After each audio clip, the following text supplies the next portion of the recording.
그깟 아파트 갖고 유세 떨기는 내가 5억 줄 테니까 집은 반 넘겨. 5억이요? 50억은 주셔야 하는데요? 뭐? 50억? 네, 저희 아버지가 물려주신 아파트 지금 100억인데요? 뭐라고? 저의 말에 예비 시모는 뒷목을 잡고 쓰러졌습니다. 저는 남자친구와 결혼을 앞두고 있었습니다. 남자친구에게 프로포즈를 받고 결혼 준비할 상상을 하면 행복하기만 할 것 같았어요. 하지만 그게 예상대로 흘러가지 않더라고요. 결혼할 때 가장 골치 아픈 부분이 바로 신혼집 마련이잖아요. 그런데 저희는 문제가 없었어요. 신혼집 문제를 두고 예비 남편과 상의를 했었죠. 저에게는 아버지가 생전에 물려주신 아파트가 있었고 그 집을 신혼집으로 쓰자고 자연스럽게 합의가 됐어요. 집 문제가 제일 걱정이었는데 너 덕분에 이렇게 안정적으로 시작할 수 있겠어. 정말 고마워. 에이, 아빠한테 고마운 거지. 살아 계셨으면 더 좋았을 텐데. 그래도 집이 있어서 정말 든든하다. 사실 결혼 준비하면서 제일 힘든 게 신혼집이라고들 하잖아. 근데 우리는 그걸 제일 먼저 해결했네. 괜히 대출받아서 힘들기 시작하는 것보다 훨씬 낫지. 아빠가 남겨주신 덕분에 우리가 조금 더 편하게 출발하는 것 같아. 맞아. 진짜 다 너 덕분. 아버님 덕분이야. 아버님, 감사합니다. 뭐야, 오버하지 마. 저는 남자친구도 만족해해서 마음이 놓였습니다. 결혼 준비하면서 여기저기 돈 들어갈 일이 많은데 신혼집을 따로 마련하지 않아도 된다는 것만으로도 큰 부담을 덜 수 있었어요. 무엇보다 아빠가 저를 위해 남겨주신 집이 이렇게 쓰이게 될 줄은 미처 몰랐습니다. 또 그 집에 들어가게 되면 아빠의 흔적도 함께 느껴질 것 같아서 더 만족스러웠어요. 그래서 안도되고 또 감사한 마음이 들었습니다. 우리 둘이서만 살림 차리면 될 줄 알았는데 벌써부터 이런 큰 도움을 받네. 너 없었으면 나 혼자선 진짜 엄두도 못 냈을 거야. 아니야. 우리 둘이 같이 하는 거지. 오빠 혼자 힘든 것도 아니고 나 혼자만 잘해서 되는 것도 아니야.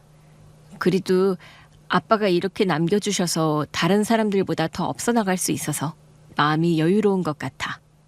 그렇게 저희는 신혼집 문제에 대해 큰 고민 없이 정리할 수 있었고 저는 다시 한번 아빠에게 감사한 마음을 가지게 됐습니다.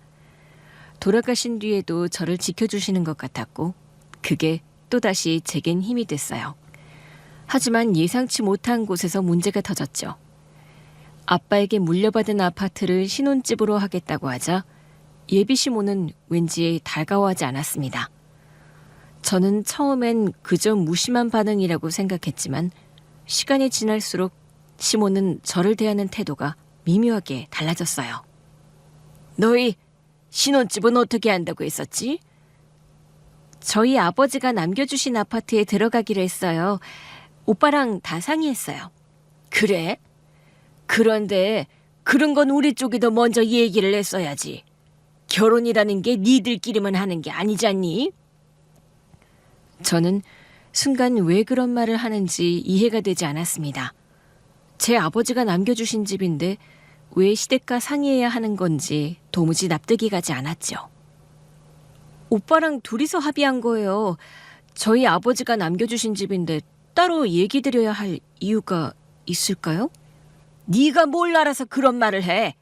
결혼은 두 집안의 일인데 너희끼리만 결정하는 게 어디 있니? 그 후부터 시모는 저를 볼 때마다 괜히 딴쪽을 걸기 시작했습니다. 인사드리러 가면 대수롭지 않은 말투로 꼭 한마디씩은 얹었고 가볍게 넘길 수 없는 이야기들을 자꾸 꺼냈어요. 신부는 예단이든 뭐든 제대로 준비해야 체면이 서는 거야.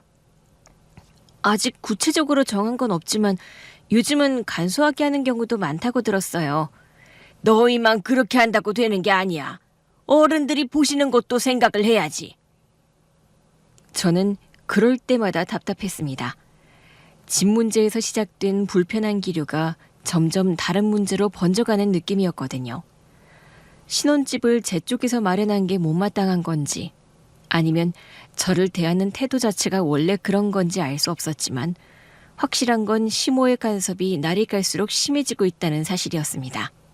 그리고 며칠 뒤 일이 터졌습니다. 예비 시모가 저를 시댁으로 불러서는 앉자마자 대뜸 말을 꺼냈습니다. 결혼은 두 집안이 합쳐서 하는 거다. 그 아파트 지분 반은 줘야 공평하지 않겠니? 네? 지금 뭐라고 하셨어요? 저희 아파트 지분을 달라고 하신 건가요? 그래, 그게 맞는 거지. 저는 순간 귀를 의심했습니다. 저희 아버지가 물려주신 집은 분명 제 몫인데 왜 시댁에서 지분을 요구하는지 이해할 수 없었어요. 저희 친정에서 물려주신 건데요? 왜 시댁에 지분이 생기나요? 아유, 너 참 생각이 어리구나. 결혼은 두 집안이 합쳐지는 건데 그 정도 배려는 해야지. 저는 그게 배려라고 생각하지 않는데요. 제 아버지가 남겨주신 집을 왜 어머님하고 나눠야 하죠? 참나, 그깟 아파트 하나 갖고 유세 떠는구나. 좋아, 그럼 내가 5억 줄 테니까 반은 내 앞으로 넘겨라. 저는 어이가 없었지만 최대한 차분히 받아쳤습니다. 도저히 말이 안 되는 요구였지만 시모는 정말로 당연한 듯 말을 이어갔습니다. 그 자리에서 시모의 말을 듣는 동안 제가 느낀 건 단순한 집 문제가 아니라 앞으로 살아가며 이런 요구가 계속 이어질 수도 있겠구나 하는 불안함이었어요. 저는 속으로 어이가 없어 피식 웃음이 났습니다. 5억이라니. 아버지가 물려주신 아파트의 가치를 전혀 모르고 하는 소리였어요. 그래서 일부러 가볍게 받아쳤습니다. 5억이요? 50억은 주셔야 하는데요? 뭐, 50억? 네, 저희 아버지가 물려주신 아파트 지금 시세가 100억이에요. 절반이면 50억 주셔야죠. 50억 있으세요? 시모가 순간 말을 잇지 못하더니 목소리를 높였습니다. 너 지금 나 놀리니? 어디서 그런 말도 안 되는 소리를 해? 사실대로 말씀드린 거예요. 요즘 아파트 시세 모르시죠? 저희 아버지가 살아계실 때부터 꾸준히 오르던 집이에요. 계산해보면 딱 맞아요. 반 가져가려면 50억 주셔야 돼요. 시모는 제 말을 듣고는 말문이 막힌 듯 한동안 저를 멍하니 바라보더니 이내 목소리를 한껏 높이며 퍼부었습니다. 뭐라고? 지금 너 나랑 장난하니? 뭐 거기가 강남 아파트라도 되니? 어디서 주워들은 값으로 그렇게 떠드니? 너 지금 나를 무시하는 거야? 저기요, 아줌마. 요즘 아파트 시세 너무 모르시네요. 그리고 제가 아빠한테 물려받은 재산을 당신하고 왜 나눠야 하는 건지 저는 도무지 이해가 안 가네요. 뭐라고? 너 지금 시집도 안 온 주제에 말버릇이 그게 뭐야? 며느리 될 사람이 이렇게 버릇이 없어서야. 전 아직 그쪽 며느리 아니에요. 그리고 버릇이 없는 게 아니라 말이 안 되는 요구를 하시니까 제가 똑바로 말씀드리는 겁니다. 제 아버지 재산은 제 몫이고 결혼을 한다고 해서 그게 시댁 몫이 되는 게 아니잖아요. 제가 단호하게 잘라 말하자 방 안 공기가 순간 싸늘해졌습니다. 시모는 제 말을 받아치지 못한 채 어버버거리고 있었고 옆에 있던 남자친구조차도 당황한 듯 저와 어머니 사이를 번갈아 보았습니다. 너 이게 진짜 어디서 배워먹은 건지 내가 며느리로 들일 줄 알았는데 아주 버릇부터 고쳐야겠네. 제 입장에서는 제가 할 말을 한 것뿐이에요. 아줌마가 계속 억지 주장만 하시니까 저도 더는 물러설 수가 없네요. 제가 말을 마치자마자 시모의 얼굴이 순식간에 하얗게 질리더니 손이 떨리기 시작했습니다. 입술도 파르르 떨면서 헐떡거리더니 갑자기 뒷목을 움켜쥐고 휘청거리며 비틀거렸습니다. 엄마! 엄마! 정신 차려! 그 순간 시모는 그대로 바닥에 쓰러져 버렸습니다. 남자친구는 놀란 듯 시모를 부축했어요. 갑자기 벌어진 상황에 저는 멍하니 서 있었고 제 귀에는 웅성거리는 소리와 남자친구의 다급한 목소리만 울려 퍼졌습니다. 엄마, 제발 눈 좀 떠봐. 엄마, 나 좀 봐봐. 순식간에 분위기는 아수라장이 되어버렸습니다. 저는 그 광경을 보며 오히려 제 마음은 차갑게 식어가는 걸 느꼈습니다. 시모가 걱정되는 마음보다 이런 상황까지 오게 만든 시모의 억지와 탐욕이 더 뚜렷하게 느껴졌어요. 그리고 그 상황 속에서도 크게 당황하지 않았습니다. 시모가 바닥에 쓰러져 남자친구는 난리를 치고 있었지만 제 머릿속엔 딱 하나의 생각만 들었어요. 아, 이런 사람들하고는 더 이상 연을 이어갈 수 없겠다. 그 순간 모든 게 명확해졌습니다. 엄마, 괜찮아? 제발 눈 좀 떠봐. 저는 이 결혼 못하겠습니다. 아줌마를 시어머니로 모시고 싶지 않아요. 다른 며느리 알아보세요. 갑작스럽게 통보하는 저의 말에 남자친구는 믿기지 않는다는 눈으로 저를 바라봤습니다. 너 지금 뭐라고 했어? 장난하는 거야? 상황이 이런데 무슨 소리를 하는 거야?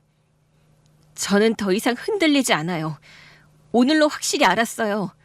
오빠랑 결혼하면 제 인생은 결국 어머님 손바닥 안에 있는 거겠죠? 저는 그런 삶 원하지 않아요. 남자친구는 당황스러운 나머지 아무 말도 못하고 있었고 저 또한 더 이상 아무 말 하지 않았습니다. 제 마음은 이미 굳어져 있었습니다. 결국 저는 파혼했습니다. 생각해보면 제가 시모에게 처음 인사드렸던 그 순간부터 시모는 저를 은근히 깔보는 듯한 태도를 보였습니다. 아빠가 살아계시지 않는다는 이유로 제 집안 형편이 어려울 거라 단정지은 듯 했어요. 괜히 저를 평가하듯 묻는 질문도 많았고 대화 도중에도 꼭 한마디씩은 저를 낮춰 말하는 기색이 느껴졌습니다. 엄마, 우리 왔어.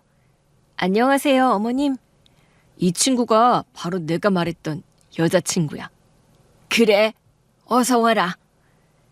반갑습니다. 근데 너희 아버지는 안 계신다며? 그럼 어머니랑 산 거니? 네, 아버지는 돌아가시고 어머니랑 살았어요. 그래도 부족함 없이 지냈습니다. 뭐 부족함 없이 지냈다고 하면 다행인데 결혼이라는 게 집안과 집안이 어울려야 나중에 뒤탈이 없거든. 네? 저는 속으로 기분이 상했지만 굳이 반박하지 않고 넘어갔습니다. 첫인사는 그날부터 다짜고짜 아버지 돌아가셨냐고 물어보는 게 상식적이지는 않다고 생각했어요. 그날 이후로 저는 이미 시모의 속마음을 짐작할 수 있었죠. 하지만 그럼에도 불구하고 결혼을 결심한 뒤 저는 남자친구와 함께 예식장을 알아보기 시작했습니다. 저희 예산에 맞추어 깔끔하면서도 합리적인 곳을 찾아보며 설레는 마음으로 준비를 했습니다. 그런데 시모는 그 얘기를 듣자마자 얼굴빛이 달라지며 불만스러운 기색을 숨기지 않았습니다. 그리고는 며칠 뒤 시모는 저를 따로 시댁으로 불러 앉히더니 아주 단호하게 말을 꺼냈습니다. 예식장은 잘 알아보고 있니? 네, 괜찮은 곳 알아보고 있어요. 너무 비싼 곳은 말고요. 아니, 그렇게 하지 말고 예식장은 내가 얘기했던 호텔로 해. 거긴 우리 집안 어른들도 다 아는 곳이고 동호 사촌 형도 거기서 했어. 그 정도는 돼야 체면이 서지. 어머님, 그 호텔은 대관비만 억 단위잖아요. 저희 형편으론 감당이 안 돼요. 무슨 소리니? 동호가 첫째잖아. 첫째 결혼식은 집안의 큰 행사야. 그 정도는 당연히 해야지. 우리 집안 어른들도 다 오시고 보실 텐데. 저는 답답해서 속으로 한숨이 나왔습니다. 저희 예산 안에서 신중하게 알아보고 있던 예식장이 있었는데 시모는 저희 사정을 전혀 고려하지 않고 본인 기준만 내세우고 있었습니다. 그래도 차분하게 설명해 보려 했지만 제 말이 통할 기미는 보이지 않았습니다. 저희는 예산에 맞는 곳을 찾아보고 있어요. 꼭 호텔이 아니어도 충분히 깔끔하고 예쁘게 할 수 있는 곳 요새 엄청 많아요. 네가 뭘 안다고 그러니? 결혼식은 어느 정도는 갖춰서 해야 되는 거야. 집안의 제일 큰 행사라고. 너희들이 좋아서 하는 게 아니야.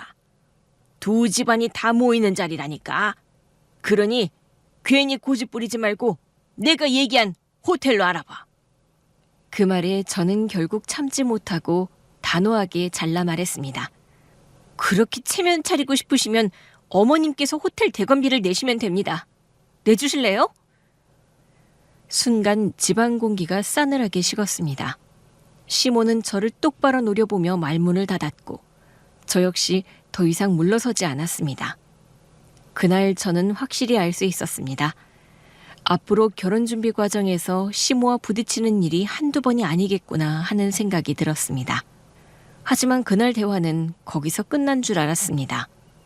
며칠 뒤 남자친구가 전해준 말을 듣고 저는 다시 한번 시모가 고집이 심한 것을 알게 되었습니다. 있잖아, 할 얘기 있는데. 뭔데? 엄마가 그러는데 내가 첫째잖아. 첫째 결혼식은 집안의 큰 행사라서 꼭 호텔에서 해야 된다고 하셔. 우리 그냥 알아보던 곳 말고 호텔로 다시 알아보면 안 될까? 엄마 말씀도 일리가 있는 것 같아. 오빠, 내가 그때 뭐라고 말씀드렸는지 오빠도 알잖아. 우리 형편에 억 단위 대관비는 무리야. 그리고 우리가 준비하는 결혼이지 어머님 체면 차려드리려고 결혼하는 게 아니잖아. 그래도 엄마가 많이 신경 쓰시는 것 같으니까 내가 중간에서 곤란해. 네가 좀만 양보해주면 안 될까? 안 된다고 했어? 결혼식은 우리 둘의 시작인데 왜 계속 어머님 뜻대로만 해야 되는데? 오빠도 내 얘기 들어줄 생각은 없는 거야? 저는 단호하게 잘라 말했습니다. 더 이상 이 문제로 밀리면 안 된다고 생각했어요. 남자친구는 저도 통하지 않자 조용히 있었고 저는 마음이 무겁게 가라앉았습니다. 벌써부터 이런 일로 갈등이 반복되는데 앞으로 어떻게 될지 걱정이 앞섰습니다. 하지만 예식장 문제는 시작에 불과했습니다. 또 다른 갈등은 하객수 문제였습니다.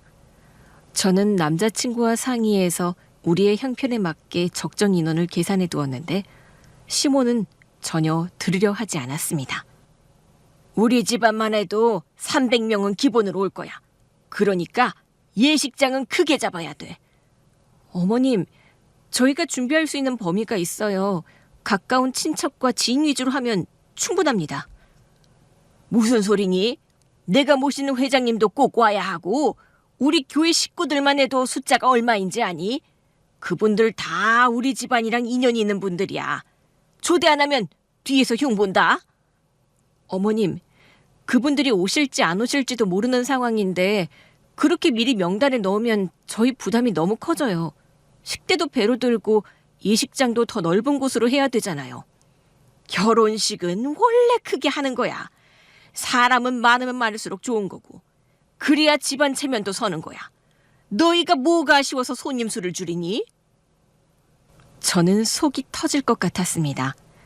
결혼식은 저와 남자친구가 준비하고 치르는 자리인데 시모는 집안 행사를 빌미로 자신의 인맥 과시 자리를 만들려 하고 있었습니다. 저희는 보여주기 위한 결혼식을 하고 싶은 게 아니에요. 저희 둘의 시작을 축하해 주신 분들을 모시고 싶을 뿐입니다. 어머님 말씀대로 다 불러 모시면 저희는 감당이 안 돼요. 남자친구 또한 저의 눈치를 보면서 조금씩 말을 보탰어요. 엄마, 우리도 형편이 있잖아. 그렇게까지 늘릴 필요는 없는 것 같아. 너까지 왜 그래? 너는 첫째야. 장남이라고. 네가 둘째였다면 내가 신경도 안 썼을 거야. 그러니까 이 정도는 해줘야 한다니까. 답이 나오지 않는 얘기가 오가면서 분위기는 점점 더 무거워졌습니다. 저는 결국 더 이상 물러서면 안 되겠다 싶었고 그 자리에서 단호하게 제 입장을 다시 전했습니다. 하지만 시모는 끝내 자기 고집을 꺾지 않았습니다. 저는 정말 난감했습니다. 준비해둔 예산은 이미 빠듯한데 어머님의 말대로라면 저희 부담은 눈덩이처럼 불어날 수밖에 없었습니다. 어머님, 저희가 준비할 수 있는 범위가 있어요. 하객은 저희와 가까운 분들 위주로 초대하겠습니다. 네가 뭘 안다고 그러니? 결혼식은 집안 잔치야. 그리고 우리 쪽은 올 사람이 많다고. 그분들을 빼면 흉이 된다니까.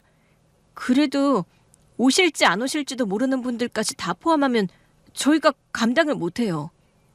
오실지 안 오실지가 아니라니까. 무조건 오실 분들이고 다 모셔야 되는 분들이라니까. 솔직히 너희 쪽에서는 많이 안 올지는 몰라도 우리 쪽은 엄청나게 많을 거라고. 어머님, 많이 온다고 좋은 게 아니에요. 저는 저희를 진심으로 축하해줄 분들만 오면 그게 1명이든 10명이든 그걸로 충분합니다. 저는 시모와 대화를 이어가며 답답함이 극에 달했습니다. 결혼식은 저와 남자친구의 시작인데 시작부터 덜커덩거리는 느낌이었거든요. 엄마, 우리도 예산이 있고 준비할 수 있는 한계가 있어. 너무 늘리면 힘들어. 너를 아는 지인들, 내가 아는 지인들, 친척들 모든 사람들 다 모여서 보는 자리인데 쓸쓸하게 하면 되겠니? 네가 그렇게 우습게 보여도 되냐? 난 안 돼. 절대 안 된다. 저는 더 이상 대화로는 설득이 되지 않는다고 느꼈습니다. 결국 억지로라도 맞춰야 하는 상황이 되었고 시모가 주장하는 대로 하객수를 크게 잡아야 했습니다. 그 결과 예식장은 시모가 요구하는 인원에 맞는 큰 규모로 예약할 수밖에 없었고 저와 남자친구는 속으로 한숨만 내쉴 수밖에 없었습니다. 웨딩홀 문제는 그렇게 겨우 정리가 되는 듯 했지만 하지만 이번에는 정말 예상치 못한 곳에서 문제가 터졌죠. 바로 제 웨딩드레스 때문에 갈등이 또 터졌습니다. 드레스 투어를 하는데 시모가 같이 가자고 하더라고요. 저는 너무 불편했지만 내 드레스인데 별 얘기 안 하겠지 싶어 같이 가자고 했습니다. 하지만 제가 직접 고른 드레스를 입고 나왔는데 그걸 시모가 보더니 곧바로 불만을 터뜨렸습니다. 예, 이건 너무 밋밋하다. 너는 얼굴도 평범해서 이런 드레스 입으면 초라해 보여. 드레스라도 화려하게 입어야 돼. 어머님, 요즘은 이렇게 심플한 것도 많이 입어요. 드레스는 무조건 화려해야 돼. 심플도 어울리는 애들이나 입는 거지. 너는 안 돼. 어머님, 제가 입고 싶은 걸로 고른 거예요.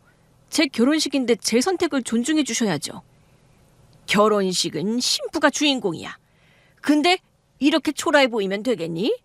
너는 우리 집안 체면 좀 생각해라. 반짝거리고 장식 많은 걸로 바꿔. 그래야 신부가 눈에 띄는 거야. 드레스를 입는 사람은 저잖아요. 저는 제 취향이 맞는 게 더 좋습니다.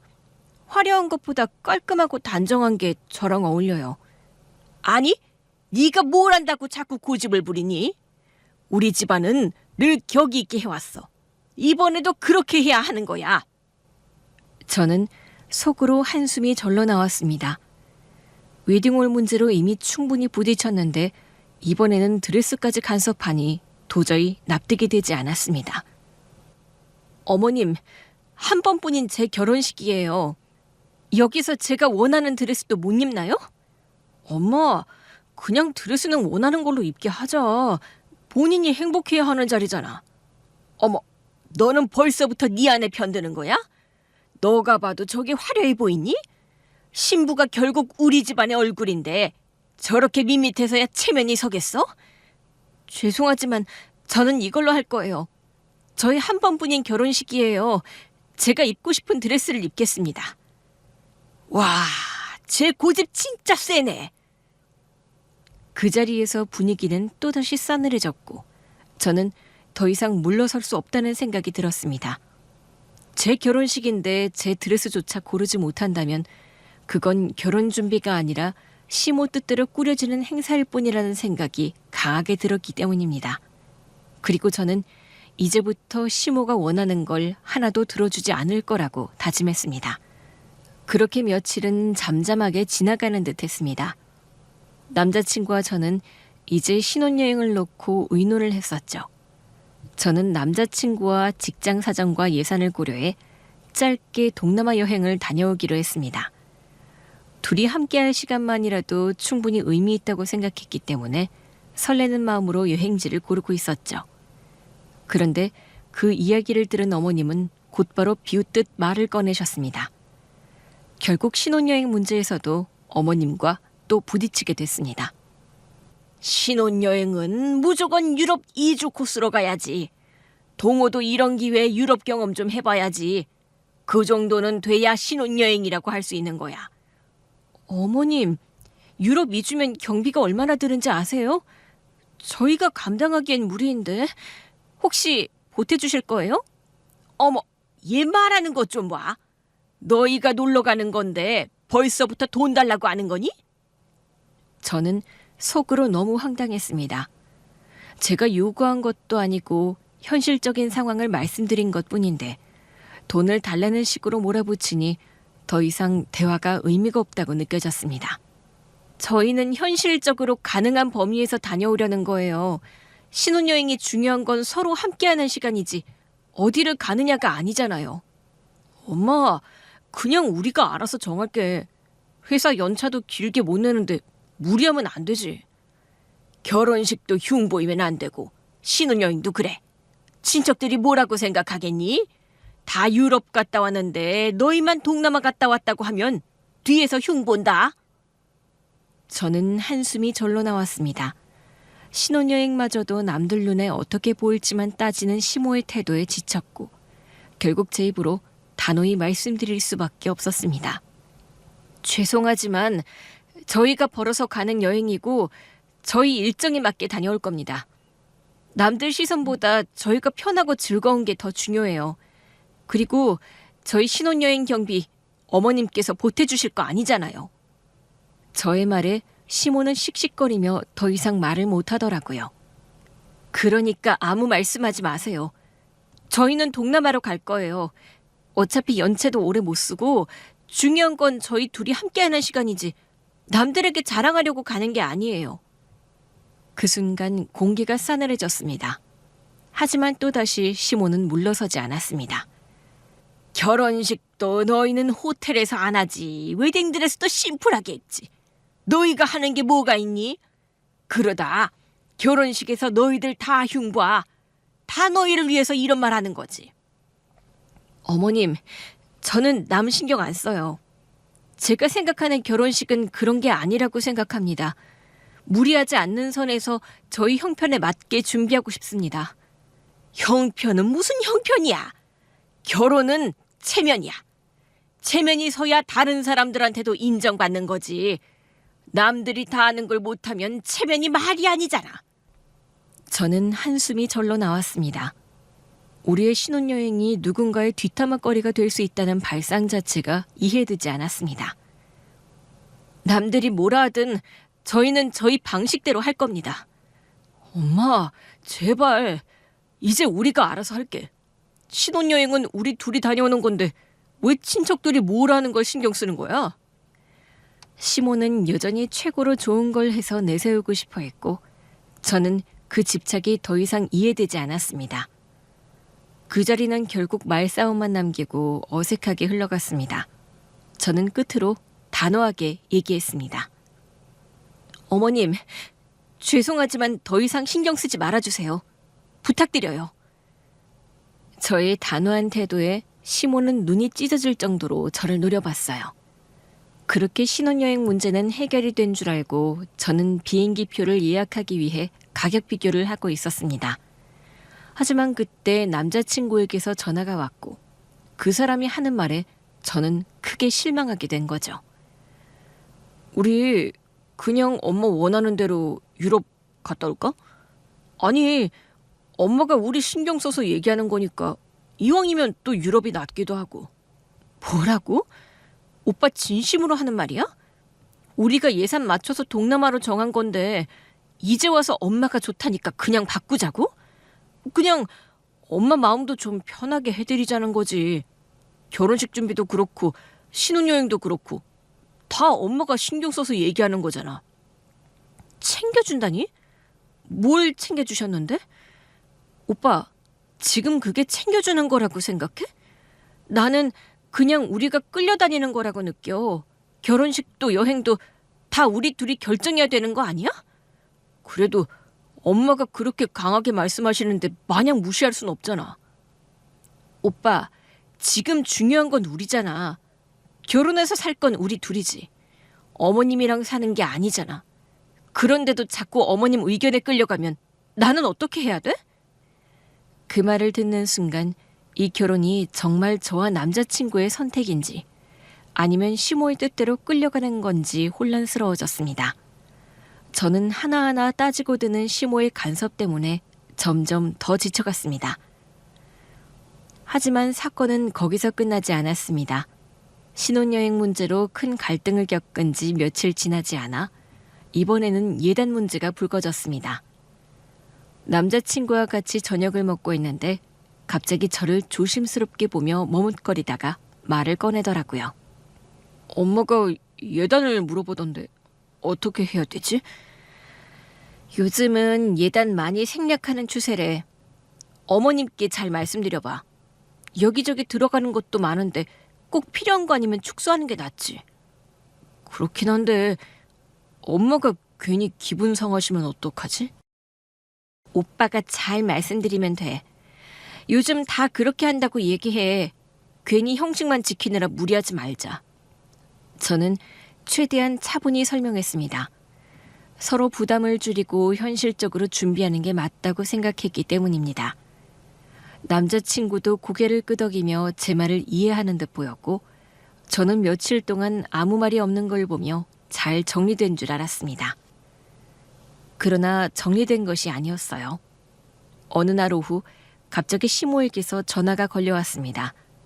날이 선 목소리였고 저는 그때부터 불길한 기운을 느꼈습니다. 예, 너 예단은 어떻게 해올 거니? 우리 집으로 와서 얘기 좀 하자. 저 또한 대충 넘어갈 수 없겠다는 생각에 곧장 시댁으로 향했습니다. 시댁에 도착하자마자 시모는 기다렸다는 듯 저를 자리에 앉히더니 다그치듯 물으셨습니다. 예단은 어떻게 할 거니? 네? 오빠랑 얘기 다 끝난 줄 알았는데요? 응? 무슨 얘기가 끝났다는 거니? 동호는 아무 얘기 없던데? 네? 아무 얘기 안 했다고요? 그래, 예단 어떻게 하기로 했니? 저는 당황스러웠지만 최대한 침착하려고 했습니다. 하지만 그 순간 너무 황당한 나머지 웃음이 새어나왔습니다. 요즘은 예단 많이 생략하던데요? 뭐 생략? 어머나, 누가 요새 애들 아니랄까 봐. 그건 유행을 따라간 게 아니라 당연히 해야 되는 도리야. 참 요새 애들은 다 이상해. 시모의 반응은 더욱 날카로워졌습니다. 저는 한숨이 절로 나왔습니다. 애초에 남자친구와 잘 정리된 줄 알았는데 시모한테는 그 어떤 말도 전달되지 않았다는 사실이 분명해졌기 때문이었습니다. 결국 저는 한숨을 내쉬며 물었습니다. 그럼 어머님, 예단으로 뭘 원하시는데요? 너는 참 센스도 없다. 그런 걸 꼭 말로 해야 하니? 이왕이면 어머님이 원하는 걸 해드리는 게 좋잖아요. 말씀해 보세요. 그러자 어머님은 기다렸다는 듯 입을 열었습니다. 모피도 괜찮고 진주 목걸이도 괜찮고 명품백도 무난하지. 이제 어른들한테 인사도 다녀야 하는데 나도 좀 차려입어야지. 네? 저는 순간 귀를 의심했습니다. 하지만 시모는 태연하게 말을 이어가며 그것이 당연한 요구라는 듯 아주 당당하게 얘기하더라고요. 저는 속으로 도저히 이해가 되지 않았습니다. 예단이라면서 그저 본인이 갖고 싶은 사치품을 요구하는 상황 자체가 황당했기 때문입니다. 시모는 태연하게 말을 이어갔습니다. 곧 여기저기 다녀야 하고 지인들도 만나야 하고 나도 인사할 때가 아주 많아. 너가 이제 며느리도 되는데 이 정도는 준비해줘야 내 체면이 서는 거 아니겠니? 어머님, 예단이 꼭 필요한 건 알겠지만 모피나 진주 목걸이, 명품백은 너무 과하지 않으세요? 저희 형편에선 감당하기 어렵습니다. 감당은 무슨 감당이야. 결혼할 땐 원래 이 정도는 당연히 해야 되는 거야. 죄송하지만 그렇게는 해드릴 수 없어요. 너무 무리해요. 너 진짜 웃긴 애구나. 너 지금 우리 집에 시집 올 마음이 있긴 하니? 네가 첫 단추부터 이렇게 나오면 앞으로 우리 집안 체면은 어떻게 세우라고?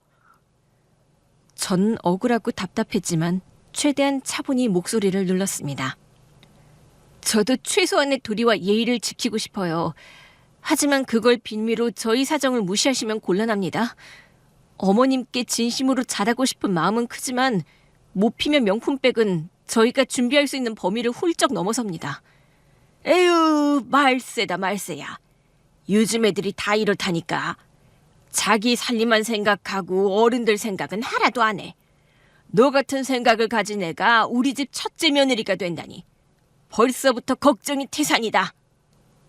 그때 남자친구 또한 시댁으로 들어왔어요. 그리고는 눈치를 보며 저희 옆에 슬그머니 앉아 대화를 듣더라고요.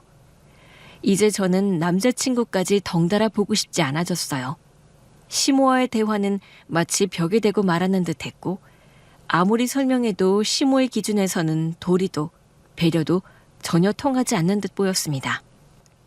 저는 더 이상 참지 못하고 정색하고 말했습니다. 저기 어머님, 결혼은 저희 둘이 하는 거지 어머님께 그런 걸 해드리려고 결혼하는 게 아니에요.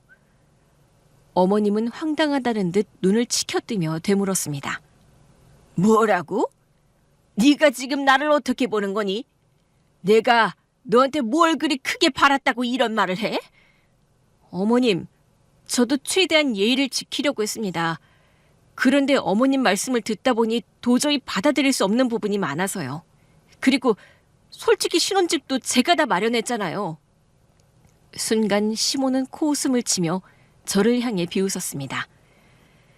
아이고, 지금 그깟 아파트 하나로 유세 떠는 거니?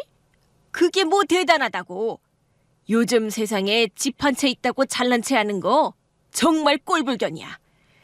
집은 저희 쪽에서 준비했는데 예단까지는 못 해드려요. 그러자 시모는 고개를 절레절레 흔들며 중얼거리셨습니다. 얘 진짜 웃기는 애네. 며느리감이라더니 내가 괜한 기대를 했나 보네. 저는 더 이상 할 말이 없었습니다. 예의와 상식을 지키려 해도 시모 앞에서는 통하지 않는다는 걸 뼈저리게 느꼈습니다.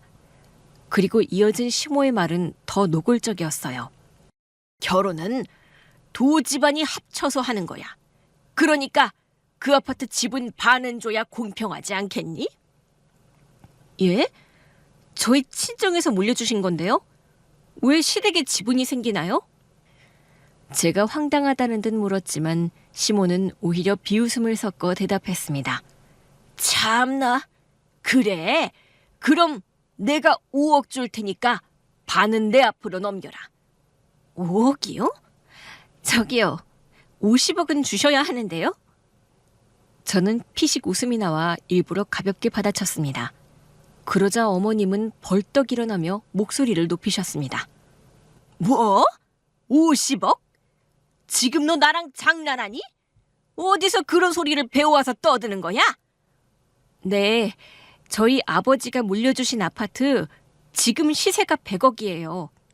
절반이면 50억이잖아요. 어머님이 말씀하신 공평이라는 기준대로라면 그 정도는 내주셔야 하지 않겠습니까? 50억 주실 수 있으세요?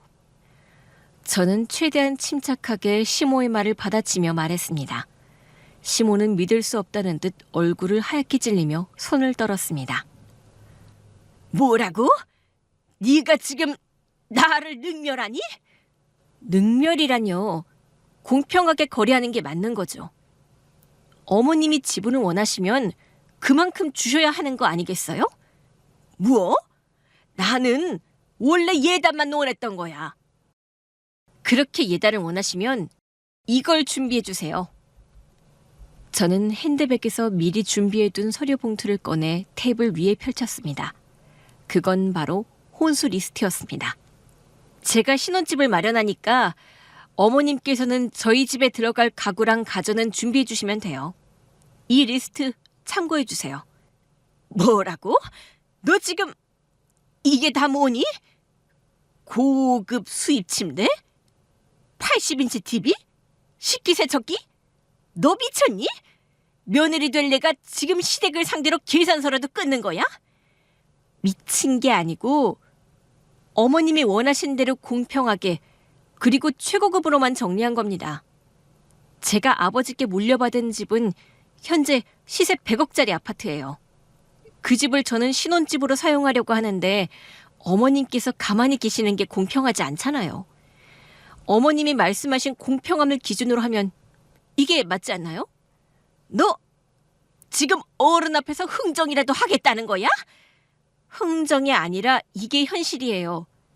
집이라는 가장 큰 문제는 제가 해결했습니다. 그에 비하면 가구와 가전은 부담이 크지 않잖아요? 내가 지금까지 인생 살면서 너 같은 애는 진짜 처음이구나. 당돌하다 못해 버릇이 없네. 어머님, 저는 당돌한 게 아니라 제 몫을 지키려는 겁니다. 저희 둘이 새 가정을 꾸리려면 서로 공평하게 분담하는 게 맞다고 생각해요. 남자친구는 눈이 동그라진 채 리스트를 훑어보다가 난감하다는 듯 저와 시모를 번갈아 보았습니다. 시모는 여전히 종이를 움켜쥐고 얼굴빛이 달아오른 채 씩씩거렸습니다. 결혼은 서로 합리적으로 준비하는 거예요. 저는 집을 준비했고 혼수는 나눠서 시댁에서 준비한다. 이게 저희 합리적인 방식이에요. 어머님께서 이해해 주시면 좋겠습니다. 저는 단호하게 말을 던졌습니다. 그러자 시모는 입술을 파르르 떨며 결국 뒷목을 잡고 쓰러졌습니다. 엄마! 괜찮아? 옆에 있던 남자친구가 급히 시모를 부축했지만 제 눈에는 그 모습이 더 이상 안쓰럽게 보이지 않았습니다. 오히려 이제야 확실히 결정을 내려야 한다는 생각만이 강하게 들었습니다. 이 상황에서 물러나지 않으면 평생 끌려다니며 살아야 한다는 걸 똑똑히 깨달았기 때문이었습니다. 조금 뒤 시모는 물을 몇 모금 마시고 겨우 정신을 차린 듯 자리에서 일어났습니다. 저는 더는 미루지 않고 단호하게 말을 꺼냈습니다. 저는 이 결혼 못하겠습니다. 아줌마를 시어머니로 모시고 싶지가 않아요. 아줌마? 너 지금 뭐라고 했니? 네, 아줌마. 다른 며느리 알아보세요. 제 입에서 나온 말에 남자친구는 눈이 후둥그레지며 아무 말도 하지 못했습니다. 하지만 저는 그동안 눌러왔던 채증이 한 번에 내려가는 기분이었습니다. 속이 다 시원했습니다. 그리고 아들이 결국 파혼했다고 하면 아줌마 친척들이 뭐라고 생각할지 궁금하네요. 순간 방 안은 숨막히게 고요해졌고 시모는 말문을 잃은 채 저를 바라보기만 했습니다. 저는 더 이상 망설일 이유가 없었습니다. 사실 100억 아파트라는 건 엄청난 거잖아요. 저희 아빠가 그 아파트를 사신 건 IMF 때였다고 들었습니다. 경기가 얼어붙어 가격이 폭락하던 시기였고 아빠는 공장 경비 아르바이트까지 하며 모은 돈에 정세 보증금을 빼서 대출을 보태 급매로 계약을 하셨대요. 오래된 구축이었지만 역세권이었고 학교와 시장에 가까워 생활이 편했죠. 세월이 지나면서 재건축 이슈와 함께 가치는 점점 더 오르게 됐죠. 그리고 결국 재건축이 확정되고 준공 후 입주 때의 기억이 아직도 생생합니다. 저는 그 넓어진 집을 처음 보고 깜짝 놀랐고 시간이 더 흐르며 시세는 더 올랐습니다. 그렇게 재건축 한 번을 지나온 집이 지금의 100억이라는 숫자를 갖게 된 겁니다. 하지만 아빠는 새 아파트 입주 후 췌장암 진단을 받으셨고 끝내 그 집에서 제대로 한번 누리지 못하고 세상을 떠나셨습니다. 저는 항상 그게 마음에 걸렸었어요. 우리 아빠가 고생해서 마련한 이 집을 제가 아빠의 딸이라서 아무런 노력도 하지 않은 채 얻게 된 게 죄송스러운 마음이 들었습니다. 엄마는 그런 제 마음을 알고 다독여 주셨어요. 너는 그런 안 좋은 생각하지 마. 그건 너가 아빠 딸이라서 당연한 거야. 그 집에서 신혼살림 차려. 그게 아빠가 원하던 거야. 엄마는 어떡하라고. 난 가까운 데 작은 아파트로 옮겨서 살면 돼. 너희들 안정적으로 시작해. 그게 보는 나도 편해.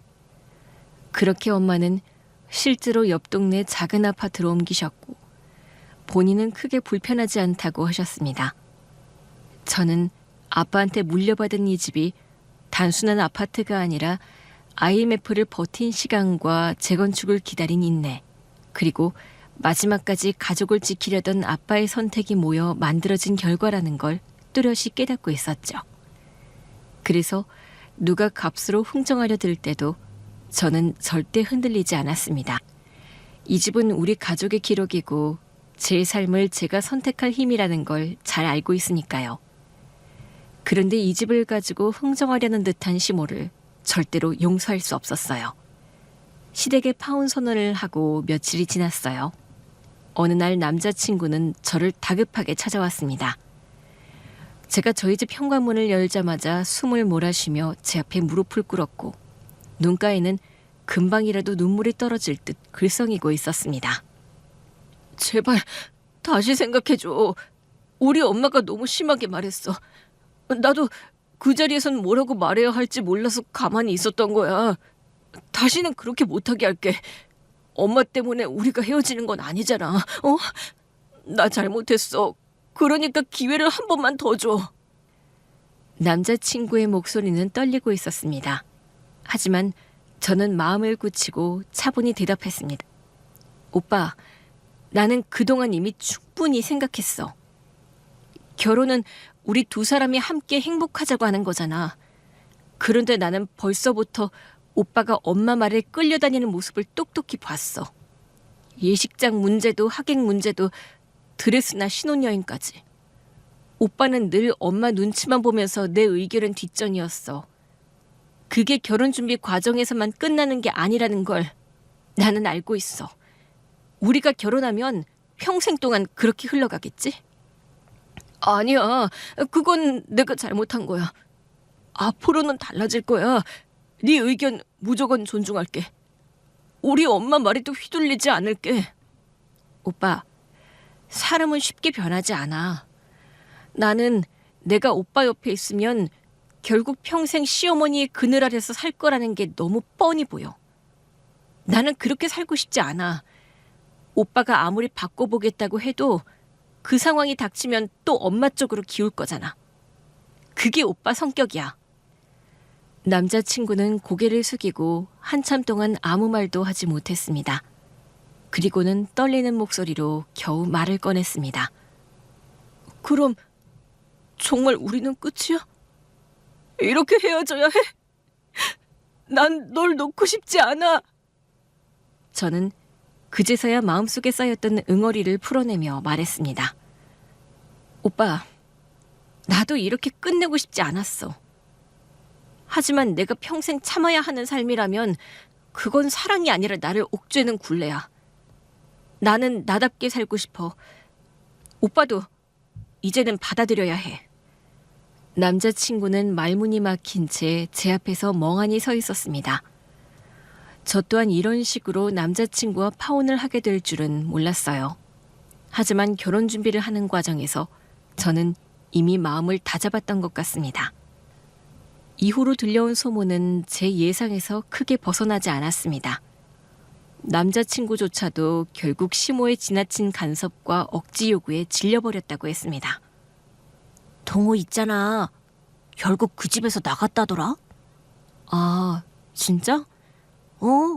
너희 파혼한 뒤에도 어머님이 계속 간섭하셨다더라고. 이제는 다른 며느리 데려오라고 하고 엄청나게 압박을 했나 보더라고. 아무래도 파혼했으니까 주변에서도 뭐라고 했겠지. 그래서 결국 동호도 못 버티고 연락 끊어버렸다더라. 그 말을 듣고 순간 저는 씁쓸하기도 했습니다. 하지만 이내 그 감정은 사라지더라고요. 어느새 미련조차도 남지 않은 느낌이었어요. 아, 결국 그렇게 됐구나. 이미 마음이 떠나버린 저였지만 그 이야기를 들으니 확실히 제 결정이 틀리지 않았다는 생각이 들었습니다. 저는 다시는 그 집안의 그늘에 얽매이지 않아도 된다는 안도감을 느꼈습니다. 지금 저는 홀로 남게 되었지만 전혀 후회하지 않았습니다. 오히려 제 선택이 옳았다는 확신이 더 강해졌습니다. 아버지가 물려주신 아파트에서 저는 편안하게 지내며 자유로운 일상을 살아가고 있습니다. 아침에 눈을 떠도 답답한 기운이 없었고 주말이면 제가 하고 싶은 대로 하루를 보낼 수 있었습니다. 오늘은 책도 좀 보고 저녁에는 친구들 만나야겠다. 제 마음을 얽매던 짐들이 모두 사라진 듯했습니다. 남들이 뭐라 하든 상관없이 제 삶을 제가 원하는 대로 꾸려갈 수 있다는 게 가장 큰 위로이자 행복인 것 같아요. 그리고 저는 언젠가 때가 되면 좋은 인연이 나타날 거라고 믿고 있습니다. 그때는 억지로 맞추거나 참아내는 게 아니라 서로 존중하고 웃을 수 있는 관계를 만들고 싶습니다. 지금은 이렇게 홀로 시간을 보내고 있지만 즐겁게 살아가는 법을 알고 있고 앞으로가 전혀 두렵지 않아요.